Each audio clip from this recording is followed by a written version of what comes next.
ঘোরাফেরা পছন্দ করে না এরকম বাচ্চা খুব কমই আছে। আমারটা শুধু ঘোরাফেরা করতে পারলেই তার আর কিছুর দরকার হয় না।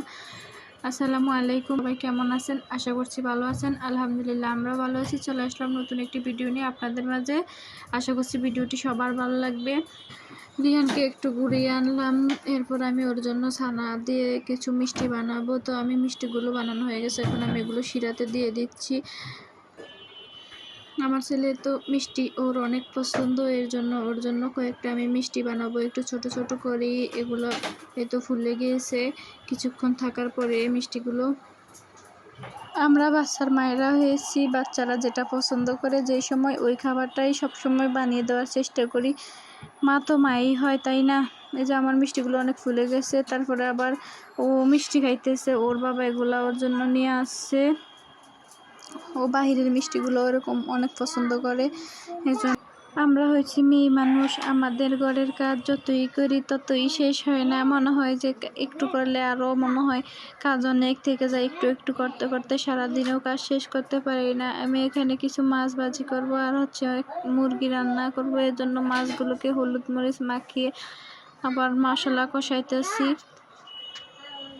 মশলা কষানো হয়ে গেছে, আমি অল্প কিছু আলু দিয়েছি মুরগির সাথে। রিহান আলু পছন্দ করে আর ওর বাবা আলু পছন্দ করে, এজন্য। তো আমি এগুলাকে কষানো হয়ে গেলে মাছগুলো আমি ভেজে নেব। আস্তে আস্তে আমার মাছ ভাজিটাও হয়ে যাবে, মাংসটাও হয়ে যাবে। এই ফাঁকে ফাঁকে আমি বাসার আরও কাজ আছে, ওগুলোই করে নিব। যেহেতু আমরা বাচ্চার মা, এজন্য চুলাতে রান্না বসিয়েও আমাদের কাজ করা লাগে, না হলে বাচ্চাদের জন্য কাজ করতে পারি না। তো আমার মাছগুলো ভাজা হয়ে গেছে, এখন আমি একটা একটা করে উঠিয়ে তারপরে তেলগুলো নিয়ে নেব। আমার এই মাছ ভাজার তেল খাইতে আমার অনেক পছন্দ। আমি ভাতের সাথে এভাবে তেলগুলো খাই। এরপর আমার মাংসটা কষানো হয়ে গেছে, আমি ওখানে ঝোল দিয়ে এখানে আবার ভিতরে আসছি। ওর বাবা আবার আম আনছে, ওর বাবাকে আমের কথা বলছিলাম যে আম খেতে ইচ্ছে করতেছে, এজন্য ওর বাবা এই তো এখানে 10 কেজির মতো আম আছে, ট্রেতে করে নিয়ে আসছে। আমারও আম অনেক পছন্দ, এজন্য ওর বাবাকে বলছিলাম, তার জন্য ওর বাবা নিয়ে আসছে। আমগুলো কিন্তু অনেক মিষ্টি আম, এগুলা রাজশাহীর আম। রাজশাহীর আমই আমার অনেক পছন্দ।